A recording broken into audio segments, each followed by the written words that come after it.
नमस्कार प्यारे बच्चों, आइए देखते हैं क्लास 11th का हिस्ट्री का हाफ ईयरली असेसमेंट की आंसर की। आज ही पेपर हुआ था ये 40 मार्क्स का और समय था 90 मिनट। पेपर बहुत बढ़िया था, बहुत अच्छा। और आइए शुरू करते हैं। सबसे पहले है मेसोपोटामिया की सभ्यता जानी जाती है समृद्धि और शहरी जीवन के लिए, विशाल और समृद्ध साहित्य के लिए, गणित एवं खगोल विद्या के लिए, उपरोक्त सभी। तो ये इसका सही आंसर है उपरोक्त सभी। दूसरा क्वेश्चन है उरुग नगर की प्रमुख देवी इनन्ना। तीसरा क्वेश्चन है बेटा रोमन साम्राज्य के प्रमुख पश्चिमी भाग में बोली जाने वाली भाषा लैटिन। पूर्वी भाग में ग्रीक भाषा बोली जाती है यूनानी, बट पश्चिमी भाग में लैटिन, और यही पूरे रोमन साम्राज्य की मुख्य भाषा भी है। चंगेज़ खां की राजधानी का नाम कराकोरम। मारी के राजा के समुदाय के थे एमोराइट। उसके बाद है चंगेज़ खां के कबीले का नाम क्यात। रोमन साम्राज्य की प्रमुख भाषा लैटिन। मेसोपोटामिया की संस्कृति का विकास किस नदी के तट पर हुआ? दजला और फ्रात नदी के तट पर। एम्फोरा क्या था? एम्फोरा कंटेनर थे, ऐसे कंटेनर जिनमें तरल पदार्थों को रखकर ढोया जाता था, उन्हें एम्फोरा कहा जाता था। नेक्स्ट है रोम साम्राज्य 3 महाद्वीपों में फैला था। बिल्कुल सही। कौन से 3? यूरोप, अफ्रीका और एशिया। ये दोनों बिल्कुल सही हैं और व्याख्या भी करते हैं, इसीलिए इसका आंसर रहेगा ए। उसके बाद क्वेश्चन नंबर 11 से, यहाँ से 3-3 मार्क्स के क्वेश्चन शुरू हो गए। क्या आप ऐसा क्यों सोचते हैं कि पुराने मंदिर बहुत कुछ घरों जैसे होंगे?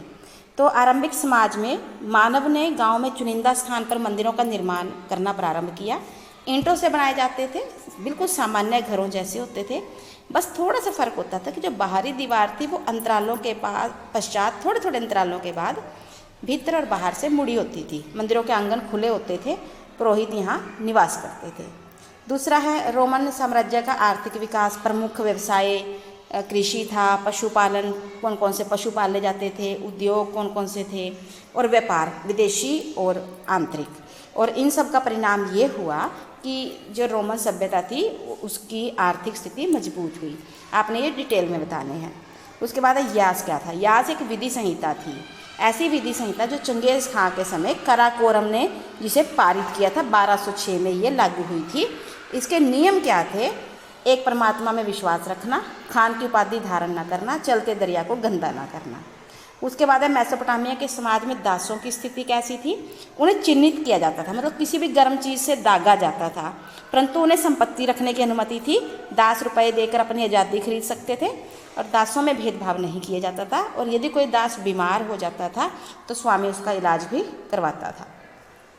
कुबलई खां पर नोट। ये एक्चुअली कुबलई खां जो था वो चंगेज़ खां के परिवार से ही था, उसका पोता लगता था। 1260 में पीकिंग में इसने युआन वंश की नींव रखी। 1294 तक शासन किया। 1280 में दक्षिण के चीन में सुंग वंश को हराया। बर्मा, चंपा, कंबोडिया के शासकों को भी हराया। सड़कों के किनारे इसने छायादार वृक्ष लगवाए।